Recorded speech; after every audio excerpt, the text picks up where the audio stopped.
I have no visibility into what's happening on the MS Teams piece there. Good morning, everyone. Excited to be here on a very rainy Monday morning. So thank you, guys, for giving us water. And thank you so much for the warm introduction, Pam, and to CDT for organizing this series. It's really wonderful. Before I jump in, I do want to do one test of whether or not the screen advance is working and you all are seeing it. So did you see that? Yes, the screen advanced. Great, wonderful. All right, so introducing data science and legacy organization. So this theme will come throughout, but this is really the story of what we did in City and County of San Francisco, but based on talking with CDOs all over the country and world. A lot of what our journey here in introducing data science, and what I mean by data science, I mean everything that includes your traditional statistical modeling all the way to machine learning. And I'll talk about a little bit throughout why I frame it that way. In how we introduce this in a legacy organization. And I always say government is the biggest legacy organization of all. So I want to start with a quote from an annual survey that New Vantage does, and this is from 2020, but it's around 70 leading firms, including large insurance companies, banks, healthcare. And they have a main finding that has more or less persisted, that companies focus on the supply side for data and technology instead of increasing demand for them by business executives and employees. And they characterize it as a technology push rather than a pull from humans who want to make more data-based decisions. And just a couple data points from this survey, more than 2/3 of the companies, they're making huge investments in technology, 50 million or more in these technologies, but the minority of them report that their business is data driven. And about 3/4 of them say that business adoption of data and AI is a huge challenge, and that over 90% report that the challenges to become data-driven are in people, process, and culture, not technology, and that only 15% have broadly deployed AI into production. And because that's really where the people and process issues come to play. So as someone who works in government, as I mentioned, one of the largest legacy organization of all, this one it made me feel much better, and B, it tells me that the story I'm about to tell you is relevant to any legacy organization. And so in essence, this is our story of how we got business to take a bite out of the data science and AI pie. And stepping back, the objective when we started offering data science as a service was to demonstrate the power of data science and then eventually embed that power in the culture and fabric of the organization. And this was really a 3-part strategic play. One, we need to develop a reliable pipeline of data science projects, and then we need to deliver on those, and then we had to celebrate. I'm going to walk through each of these strategic plays in each case. So developing your data science pipeline. So I think things have shifted a little bit, but when we started to talk about introducing data science as a service in about 2016, 2017, it ended up evoking sort of a range of reactions. One was, get out of your business. We're already doing this, and you're just trying to be a resource hog. To, whatever. This is just trending. Move on. To, this will solve everything, right? Your early adopters who think, if you sprinkle some AI and data science dust, magic dust everywhere, amazing things will happen. And so in order to sort of counterbalance this range of reactions, one of the first things we needed to do was define what we meant by data science and how it sort of fit in the construct of other practices that were already in play. So one, we say, hey, it's about applying advanced statistical tools to existing data. It's really about service change, right? Anyone can analyze data, and boy, running the open data program in San Francisco, we saw everyone wanted to build models on our data sets. But if you have models that sit on a shelf and don't result in a service or behavioral change, it's really just an academic exercise. And then all of this leading to smarter work. And we would argue that you could do this by being more effective and efficient with your existing resources. And it wasn't always about expanding resources. And then we also unpacked what's in our toolkit. Of course, all those juicy statistical methods that some of us are aware of, some are less aware. So we want to do all of these. but it's also about instrumentation of models, right? You can't just have a model and then it sits there. You need to embed it into the business process.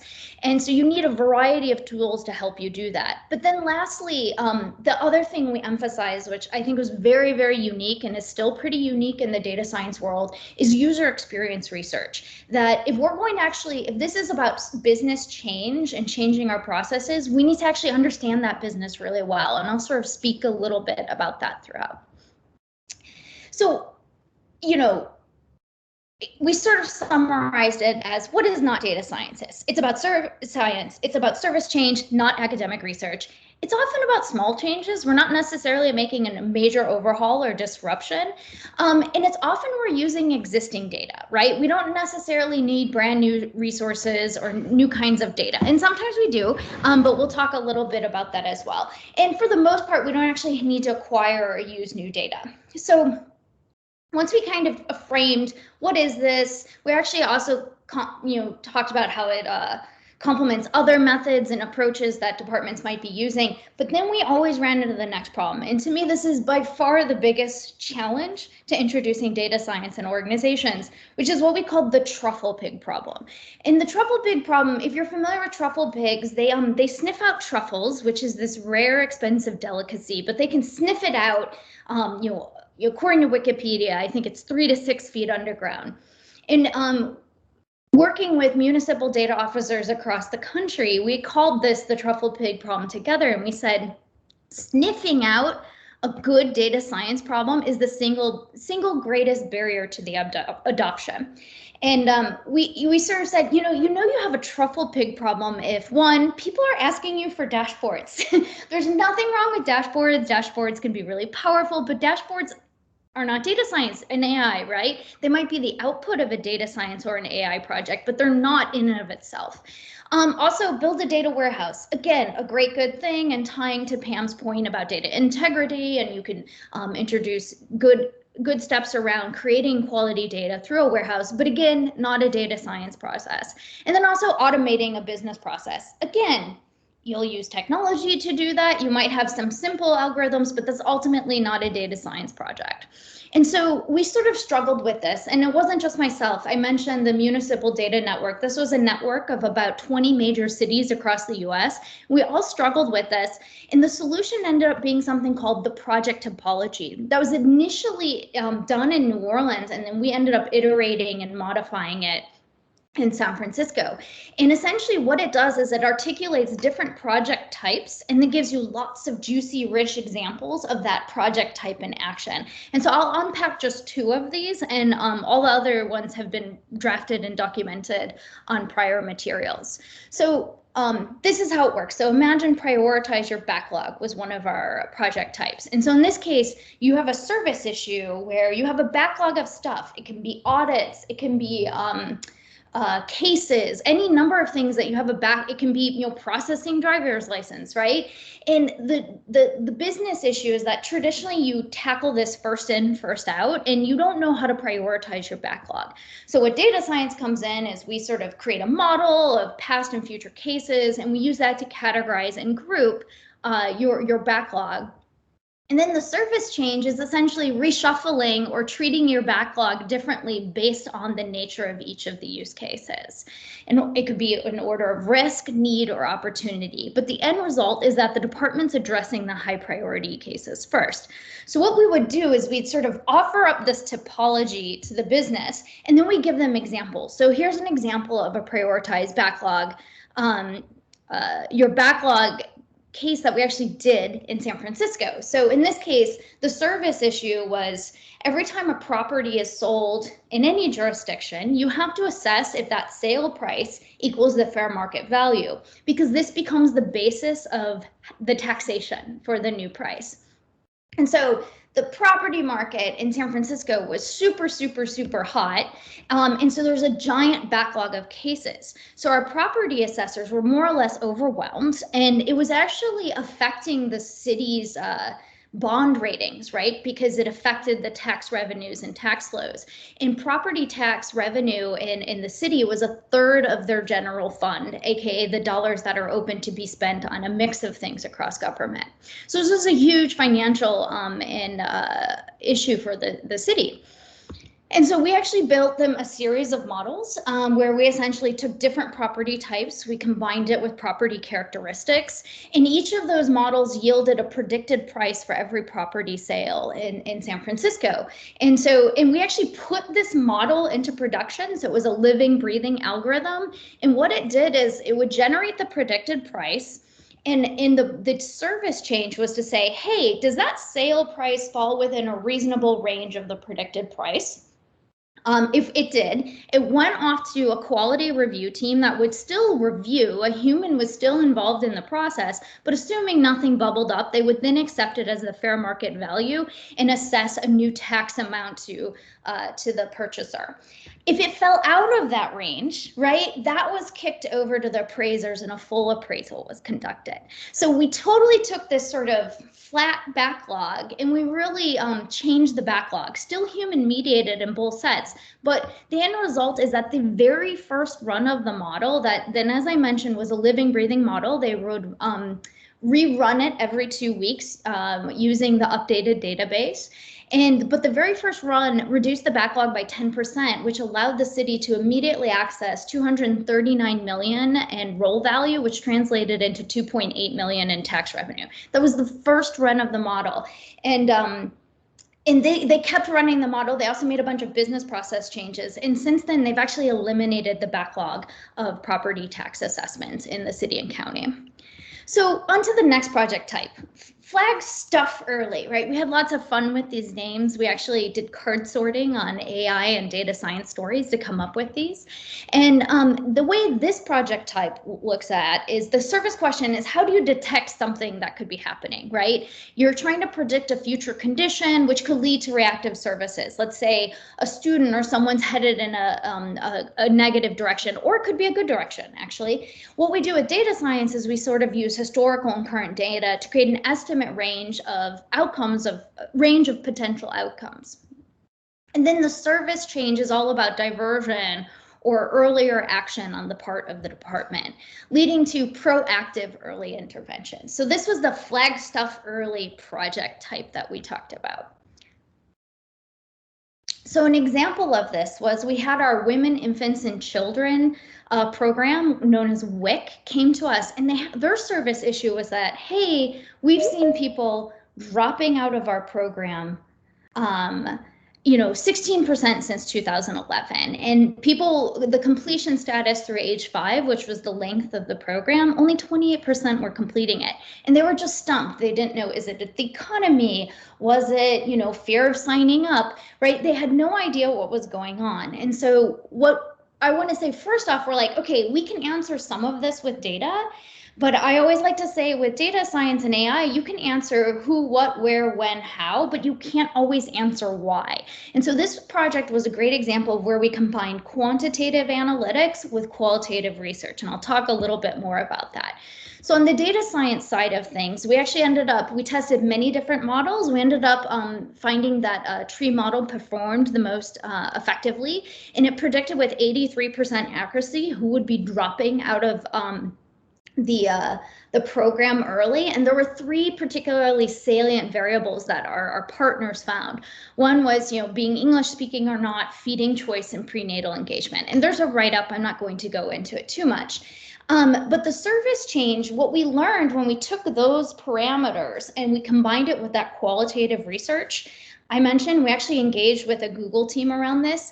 What it ultimately led to in terms of the service change was an anti-stigma campaign, some new technology around streamlining the process, but also a future outreach strategy, in particular with doctors in terms of referrals.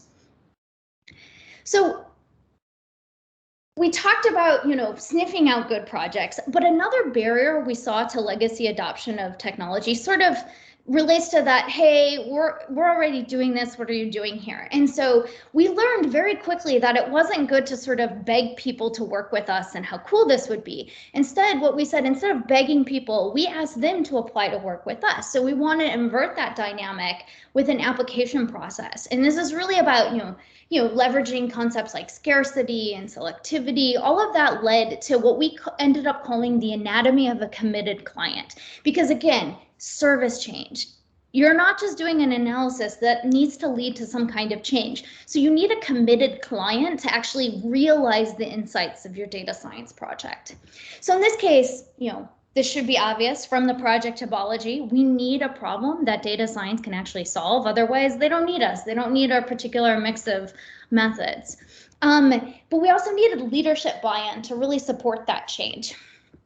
And then we also need an appropriate project champion. So we would screen applications on, is there someone who's actually gonna, one, help us get the data? Data acquisition is always a tough bug, but really can advocate within the department to bring the department along for the service change that we're envisioning. Which is, of course, as we mentioned, as part of the application process, people would have to describe what they envisioned the service change to be. So we wanted them thinking through that service change early on in the proposal. And then lastly, was it aligned with organizational value, right? So we would have people apply and it had to align with the mayor's priorities for that year's budget, et cetera. And one thing I want to just note, a couple additional things of caution. If you are in your organization, perhaps you're a data team in one of the state's many departments and you're thinking about offering advanced analytics as a service, I do like to warn people, I wouldn't start necessarily out the gate with advanced analytics, because one thing that you don't want to do with this process is get people excited about it. Where you get them to apply, they want to partner with you, they're engaged, and then you're like, sorry, we can't help. Great to see you. Fun, thanks for applying. No wins. Instead, you like to, I would suggest that if you're rolling out data science and advanced analytics as a service, strive to have what we call gentle off-ramps, right? So you should have other services that people can tap into. So sometimes our applicants, what they did actually need was a dashboard. So we'd say, oh, okay, as part of our self-service dashboarding strategy, we can pair you up with in-house pair-based training and then give you office hours to refine your approach, right? So I highly recommend having a mix of services to accommodate people. And I always ask, if you don't have that, there's a stepping back a question, why are you jumping to data science and AI services, right? If you don't have some of those other fundamentals in place. Another key part about delivering data science as a service is that we had to score and balance our portfolio, right? And so we would get our project submissions, our team would get in a room, and we'd essentially do group poker planning. And poker planning is a technique used in estimating the size of projects in software engineering. And essentially what we're trying to understand is how complex is the project and what is the relative value in terms of the impact and benefit it could have, either for the organization, for our residents, et cetera. And so if you do your scoring, we scored complexity and value played out in many different ways. We had many sub-dimensions of each of these, but if you find that they're sort of all ending up in the high value, high complexity corner, that's sort of the danger zone, right? You can end up inadvertently overwhelming your team while underwhelming your clients. And so for us, it was very important to have a balanced portfolio where we wanted no more than one sort of incredibly complex, high value per cohort. And then we wanted some quick wins in each cohort. And then if time permits, and then of course we would avoid the ones where the value was sort of, we were going to be entering into a lot of either statistical complexity or service change complexity of questionable value, right? And so we would score these and then we'd actually schedule all the projects. And I use the word cohort here because a key part of our strategy was to have time-bound cohorts that would go through at a single 6-month period. And so our cohorts would actually become learning cohorts, but they would also know that anytime they dropped the ball on getting us data or something, they would be having impacts on other members of their cohort. So it was very important to work together as a cohort, which happy to talk more about the benefits of that during any questions. So we've talked about developing your pipeline of projects. We've talked a little bit about so now I'm going to talk about delivering those projects, right? And delivering on that pipeline. And one of the biggest mistakes I see, and this is especially with younger data scientists or machine learning engineers, is they disappear into what I call the data science cave, where they're like having so much fun, they're analyzing their data, they're trying out a new method, and it's really exciting. And then they pop out one day and they're like, hey, haven't seen you in a while, look what I did. And the client's like, not really sure, that's not what I was expecting. Right? And so for us, it was very, very important to bring your client with you. And so what we would do is we communicate, here are the analysis phases and what to expect. And I just want to, a note of caution. People don't spend enough time in the exploratory analysis phase. We found with our data science clients that sometimes they'd never looked at their data longitudinally. They'd never been able to extract it from their backend system. And so just the act of going through the exploratory analysis was, in fact, a very insightful and powerful experience for our client. And so if you find that to be your way, you've answered enough questions with EA, maybe you don't need to move to modeling, or you repivot. And so in practice, what this means in terms of bringing your client with you is that when we would schedule a project, we would schedule either weekly or every other week meetings well ahead of time. And every meeting was our team delivering a product, not showing them some visuals. It was a digestible deck that we would deliver at the meeting, unpack, and we would schedule those early. And so our client was never wondering, one, what are they doing? Two, this allowed us to answer and identify data quality issues. Going back to Pam's early preface, we were able to identify data qualities very early, what was going on there, what event happened. Oh, we migrated systems, or oh, we changed how we collected that variable. And so what we were able to do by identifying those issues early, we are then able to decide, okay, which of the data will we actually look at in terms of modeling. So, well, data quality issues are always there. You can often work around them if you work with your client to understand them.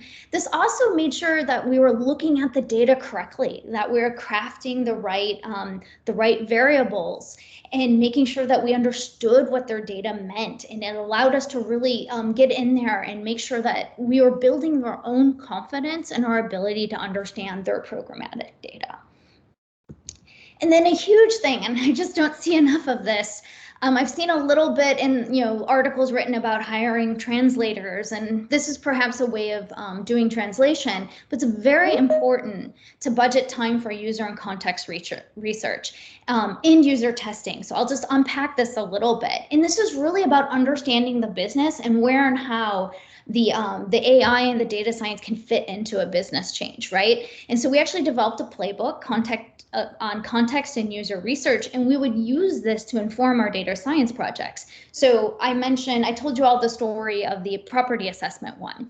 So what we did in that project was, one, we learned a lot about property assessments, not only in San Francisco, but across the state. But then we actually sat down and we got 3 separate property assessors to go through an assessment with us, observing and asking questions. And one was like a very well-established, experienced San Francisco assessor. One was someone who was brand newish, about a year under their belt. Another was someone who was from another jurisdiction, because we thought that would be interesting to get their insights. And so we literally sat down with them, and what we were able to do by sitting at their office or their cubicle, we understood the constraints of their environment, right? Like, did they have a large monitor, a small monitor, all of this. And then ultimately, that leads to user testing. So if we're trying to change business processes, the output in this case of the model was a spreadsheet that was based on the model that allowed them to sort through properties. We actually user tested that spreadsheet with different groups of our assessors, and they'd be like, oh no, that makes no sense. That column's confusing. We don't understand that. Why'd you do that? And we made many iterative changes. And what was so powerful about user testing your AI and your data science tools is that you're ensuring that they're meeting the needs of the business, but you're actually getting business buy-in as well, because they actually become part of building the solution. It's not something that's handed to them. They're actually invited to give feedback and help improve it. Another, oh, so sorry, I forgot my bullets. So you do this to summarize, otherwise you may end up with something that doesn't solve their problem, or sometimes the best model isn't implementable. So in one case, we had an organization where they actually had regulation facing them around what kinds of models that they could use. And so we were able to be like, okay, yeah, that one had the most predictive power, but this one fits your rules, right? And then, as I mentioned, you want to deliver a usable product that the business is excited to use, not sort of annoyed that it's been shoved on them. Another sort of thing when delivering your projects, I see this especially with people who are more excited about the data than solving the business problem, is this concept of squeezing, not wringing the data. You want to squeeze the data to get to the next key insight. You don't want to torture the data to move forward. And it's hard to sort of put this in practical terms, but in general, if you're going down analytical pathways that are not relevant to the business problem that has been articulated for you, then you're probably not focused in the right way. No section on delivering data science wouldn't be complete without talking about algorithms and ethics. And so you all may have, through this series, you've been at this series, become familiar with the concept of FAT. So fair, accountable, transparent, right? And so when we were looking to offer data science as a service, this was, again, as I mentioned, this was 2016, 2017, and we all, FAT was very much in the news, and like concern about ethics and use of AI and algorithms, and it's still an issue. And at the time, there was a few groups like Data for Good, there was a few concepts of like principles around being ethical practitioners, but none of it was very practical. It wasn't something that we could apply in our context. And we had actually done a research project, written a white paper, tried to figure this out, talked with dozens of groups all over the world, but just didn't find something that would actually help us be fair, accountable, and transparent in our use of data science and AI.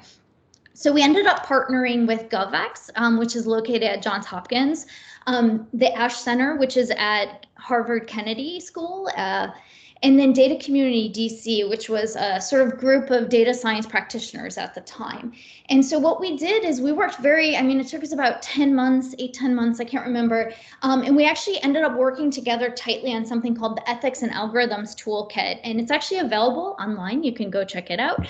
It's still considered in beta release. And what we did eventually was that toolkit became a core part of the data science project cycle. So I mentioned, we'd have this solicitation process, we'd get our project charters, we'd get data access, we do that data and business knowledge transfer, and then there was an assessment using the ethics toolkit before doing any modeling in analytical work.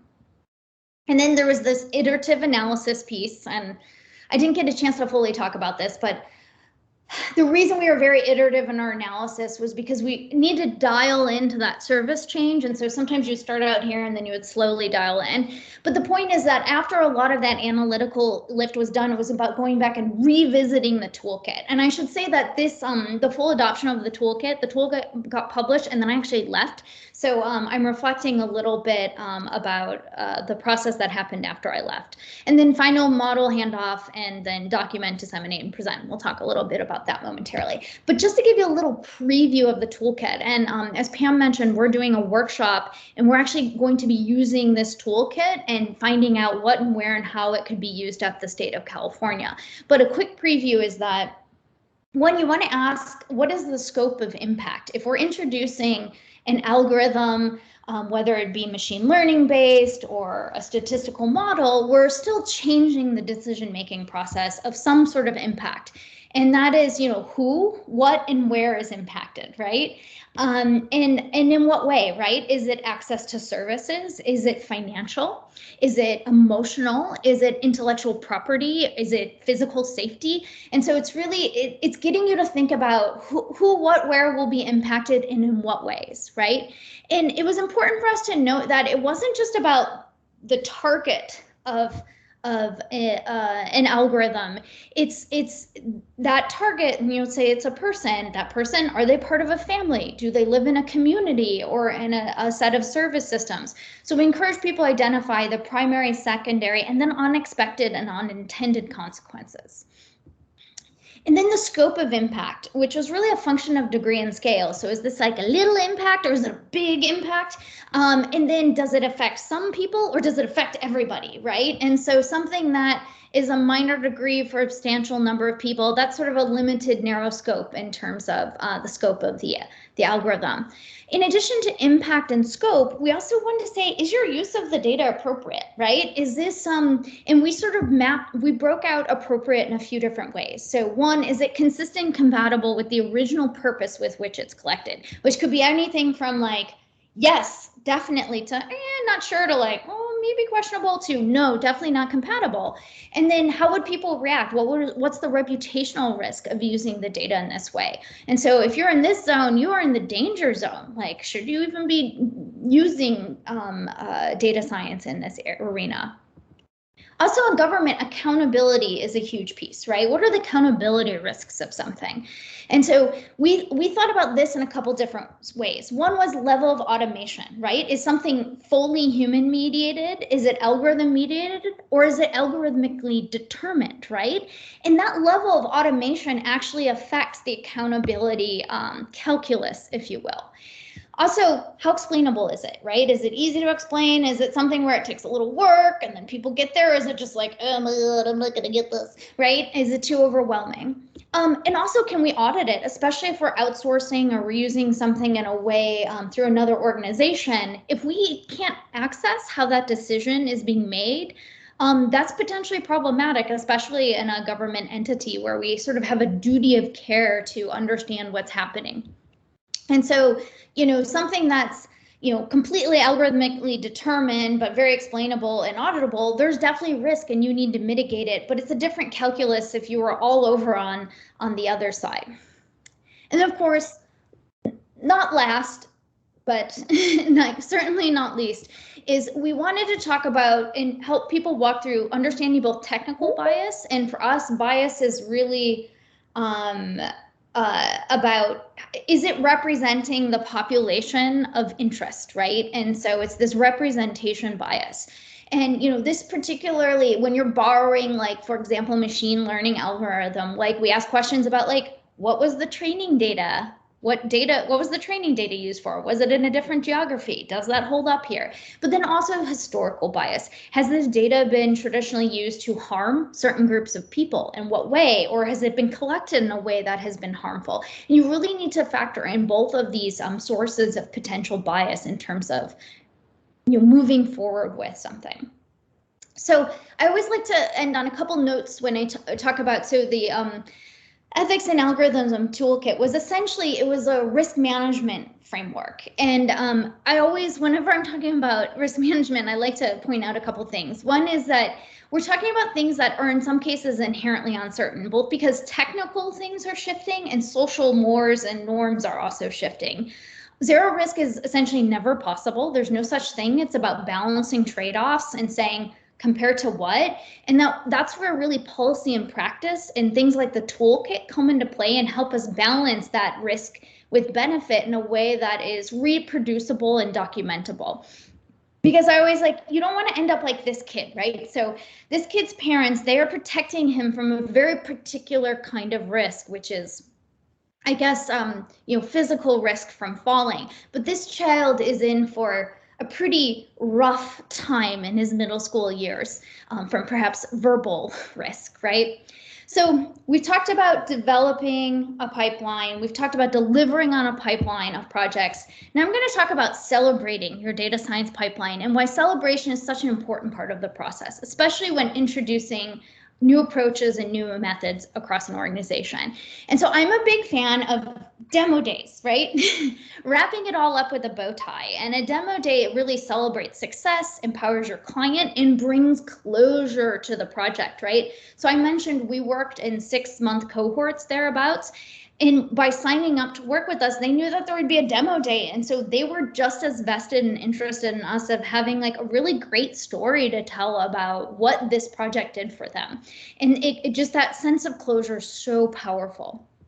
And as doing that demo day, we really standardized our narrative structure. So going back to the project topologies I mentioned earlier, it was a service question or issue, what was the data science, what was the service change, and what was the results. So we pulled this throughout the solicitation process. All of those elements were in the application process, and then into the project charter, and then on the closing day, part of that narrative. We always knew we had this loose narrative that we were heading towards that would help us move towards closure in our project.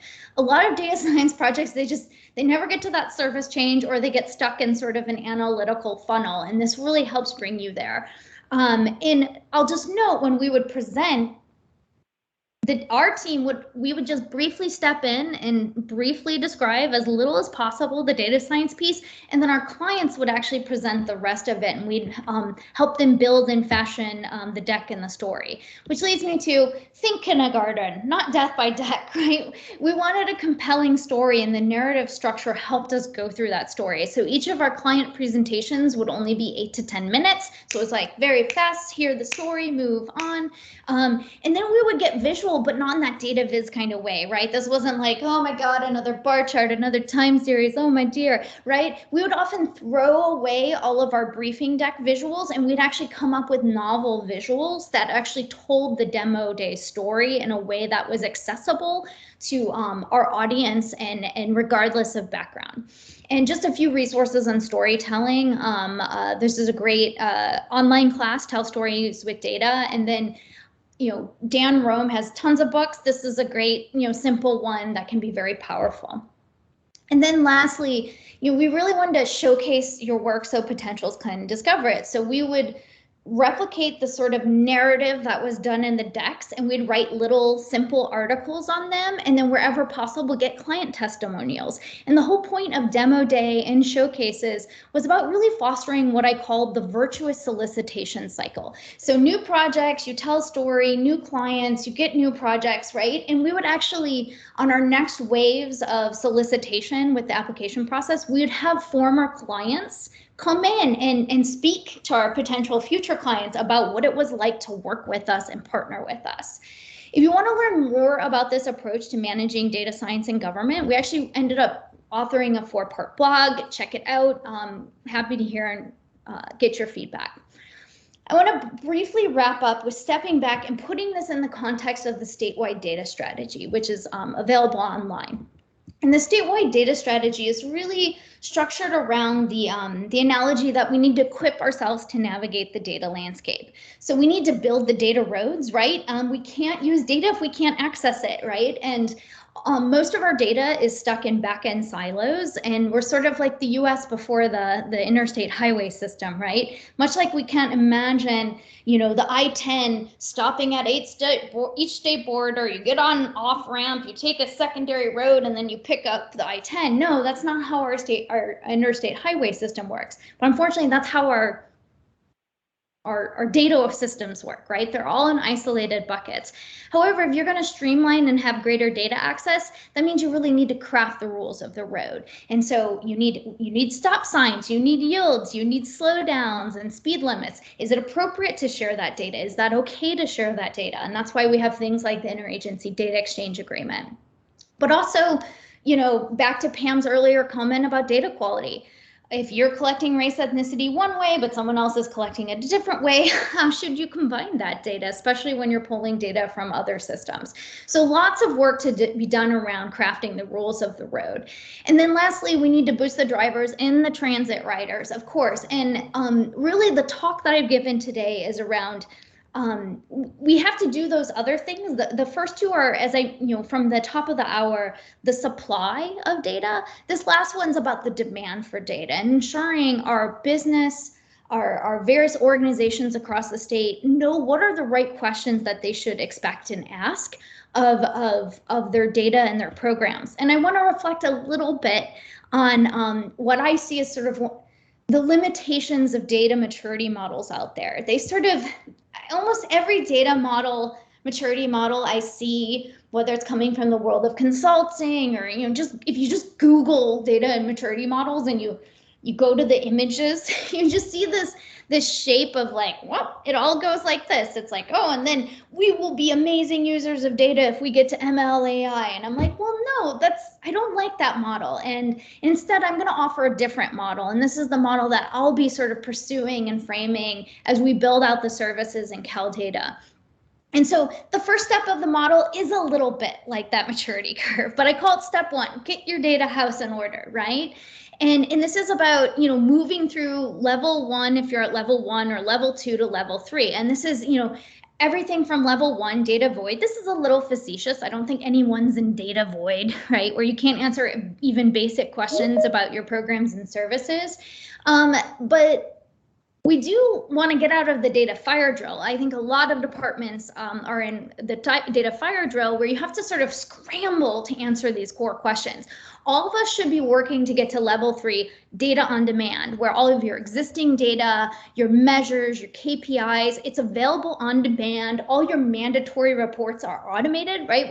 We shouldn't have to compile reports. Those should just be beautifully automated at all times. And so once you get through that, which is a bit hierarchical, but then we get to what I call menu of options, right? About using and driving use of data in decision making.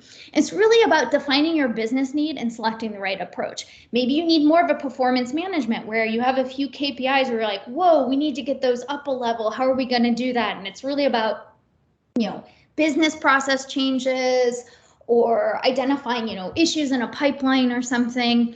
But then you also might need to do more evaluation. Let's say you've been offering a service and it's going really well, but you're like, wait, could it be higher impact if we did this? And maybe it's a chance to run a randomized control trial. And so that's why we recently offered a training in doing RCTs.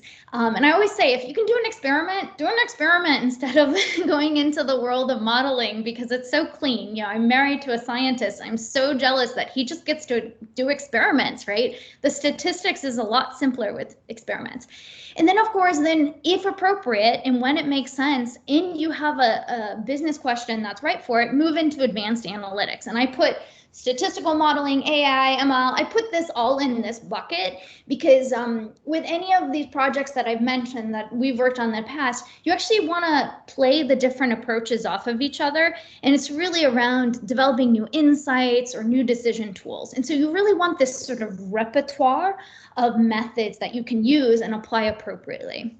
And that underlying that is ongoing exploratory data analysis and data development, right? And so whether we're acquiring new data, whether we're enriching new data, whether we're just sort of monitoring our data, you want to be doing that in an ongoing way because it also can sort of feed into new ideas and hypotheses. So this is just a concept I've been noodling on. If people have feedback on the data maturity model, would love to hear it.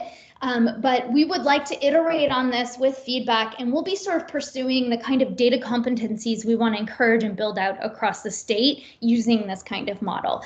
So with that, thank you so much for listening, and excited and interested in hearing your questions. And I will stop screen sharing. Thank you, Joy. Thank you for sharing your experience and expertise in this area. I love your analogies, like the little truffle pig sniffing out opportunities, and then the interstate highway with the data sharing. Those are real good visual images for me to get the point. So thank you for that. So I am going to turn this over to Tushar so that you can facilitate some Q&A. All right, I'm going to first stop the recording.